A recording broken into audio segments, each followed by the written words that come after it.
Hey guys, what's going on? We're back with another video. First of all, I want to thank everyone that has liked, shared, and subscribed to my channel. I greatly appreciate it. So today we're going to talk about abundance and wealth and how to make more money. So I'm going to try to keep this video concise and under 15 minutes, and we're calling it 8 practices to increase your abundance. So number one, we have to assess your beliefs surrounding money. What does money mean to you? A lot of people say, oh, money is the root of all evil. Some people say money doesn't grow on trees. Obviously, how you feel about money is going to directly reflect how much wealth that you have. So, personally, I believe money is a tool. I believe money gives us more opportunities and choices. So, I would not consider myself money motivated. However, the way I think about money is beneficial to what motivates me to go make some. So I really love to travel. I feel like traveling is one of my most spiritual experiences, and how like that's my version of retreating, traveling to new cultures and new places I've never been before. So I enjoy the option of being able to travel wherever I want, whenever I feel like it. Therefore, money is very helpful in me doing that. So that helps me gain more wealth. A lot of times, having that rhetoric and internal dialogue of I'm broke, all my money goes to bills, things like that. Guess what? We live in an attraction based universe, and anything that you say and hold as a consistent belief, guess what? Guess what? So we reap what we sow, right? That is the beauty and curse at times of our universe. So ask yourself, what does money mean to me? And once you understand what money is to you, or what you believe money, you know, is and what it does out in your world, you can then shift to something that is a lot more beneficial to your goal, which is making more money and having more abundance. All right, number 2. Know where your money goes. This is a very practical, regular concept. I believe in budgeting, not extreme like coupon lady, commenting on every cent and writing everything down. But in general, I think it's really important to understand where your money goes. We live in a time where pretty much everyone makes every purchase on a debit card, right? And that's very convenient and it's very helpful. But I don't know about you guys, but when I use cash, I actually find that I have more of an understanding of how much money I'm spending than if I'm just like swipe this, swipe that. So an easy way to be efficient with budgeting is to take out the cash that you need for a week. I know a lot of people get direct deposit, right? So you get direct deposit, you go to the bank, you take out what you need for that week, even if it's your bills or whatever. Put it aside. I tend to also save in cash. Obviously, not everything, but I always keep money aside, saved in cash, because you can see it. If you're taking from it. It's just very literal. I think that when we do things that are physical, it's easier to grasp and understand, like, this is what I have, this is what I don't have, where do I want to go with that, right? Number 3, cost versus value. So a dollar is a dollar, right? But a dollar to me could be $100 to you, right? The position that you're in, how much money you have, what type of lifestyle you live determines the value of money. So you have to ask yourself, the money you have or want to have, how much value is it adding to your life?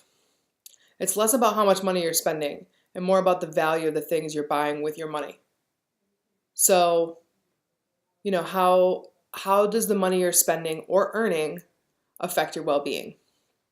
If you go to the grocery store and let's say you spend $100 a week on groceries for a family of 4, which is on a good budget.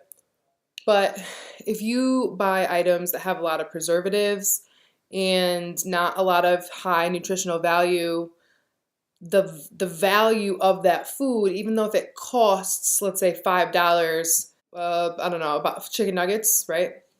But if the quality of the meat is really poor, and I'm not even going to get into how when you slaughter animal, blah, blah, blah, I'm not even going to get to that. Eat your meat if that's what you want. But the actual quality of the food is low. Therefore, it has a low value. It's like when you spend a lot of money on cookies or snacks, like they don't fill you up, right? They can't sustain you. They don't have a lot of protein. Therefore, even if they cost $2, $3 a box, so it's cheap, it also has a very cheap value. So now beans, especially dried, are extremely cheap. Canned beans are like $1 for a can. So even that, right? It's only $1, but it has 4 servings of protein in it. Therefore, it has a very high value for its cost. So you have to ask yourself, we do live in a consumer society, and I'm not going to tell anybody to be a minimalist. I mean, we all have our things that we deem necessary, but I think it's really important to ask yourself, when I go to purchase something, is this adding value to my life? What does this mean to me? It's way less about what it costs. And it's much more about how it makes you feel. What is the root of that feeling? What is it serving in your life? Speaking of that, as of 2015, I wanted to share this fact with you guys. I have it written down here. As of 2015, 11.8 million US individuals and families spend more than 50% of their income on rent. Now, we all can't control the rental market. I totally understand that, obviously. But this is why these money practices are so important, because rent is something we all have to pay in some capacity, right? We have to pay to put a roof over our head. So we want to cut expenses in places that are not as necessary, that have nothing to do with our safety and security, right? So, think about that. Also, there was another one I wanted to share. Studies show that no one is happier after earning $70,000 a year. Now, I think that makes total sense. So the idea is money can buy happiness up to 70 grand a year, and then it no longer buy happiness. And I think that's totally accurate, especially since once you hit $70,000, either as an individual or as a collective family unit in the US, you begin to pay so much taxes, you begin earning way less than what you started with. So what's the point? You really have to ask yourself, like, if the government's going to take it, why am I even killing myself to earn it? Because you're missing time with your family, you're missing time doing things that you love to do, you're missing time with your friends, all so that the government can see more of your money. Whereas if you made 20% less, and they would only take, let's say, 30%, and you would have, hopefully, 30% more time to spend with your family. Okay, let's see. Number 4. Reduce your cost of living. Yes, that is why I said that quote about how much income we spend on rent. So I'm part of the 50% that spends, 11.8 million people that spends, almost half of their income on rent. It's a very normal thing. Like, unfortunately, it's normal. I'm sorry that it's normal. But we have to ask ourselves, how much does it cost to wake up every day? How much does it cost to be you? Now, whatever that number is, I don't care. Nobody should care. Only you should care, because if you are happy in a job that makes $300,000 and you like that it costs you $1,000 a day to be you, awesome. I personally want it to cost as little as possible to be me, so that I can spend the money traveling around the world and, being awesome with my friends. But yeah, so you have to ask yourself, how much does it cost to be me every day? So I did this budget recently. What I did was I took my rent and all my monthly bills, right? So that could be student loans, cell phone, car insurance, whatever. Gas, my grocery budget. I added in my Starbucks, that's essential, and some money that I want to spend every month going out, nothing crazy. And then I added it up and I divided it by 30. Obviously, some months have 31 days, but it's easier to just do it by 30. And that will tell you how much it costs a day to, float your lifestyle essentially.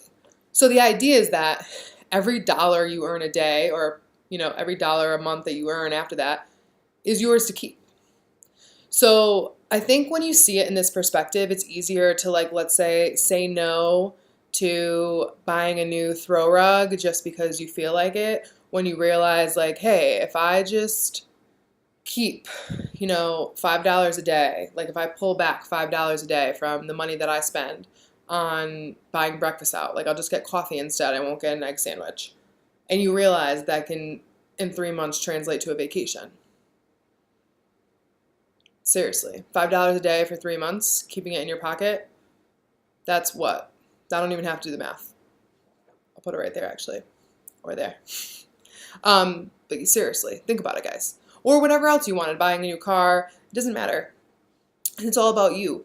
Because, like I said, I enjoy living a smaller life. I'm not like tiny house ready, and I'm not such a minimalist that all my clothes fit in like half a closet. I have things that I like. I've shrunk my life a lot. I've gotten rid of a lot. And I will say that, shrinking down my life and getting rid of a lot of items is what allowed me to be an entrepreneur. I've been an entrepreneur for a little over a year now, and it's truly a blessing. And I have to say that I have more money to my name than I ever have. And in the past, I made more per year. So I was making salaries that were basically double what I earn now, but I was living very differently.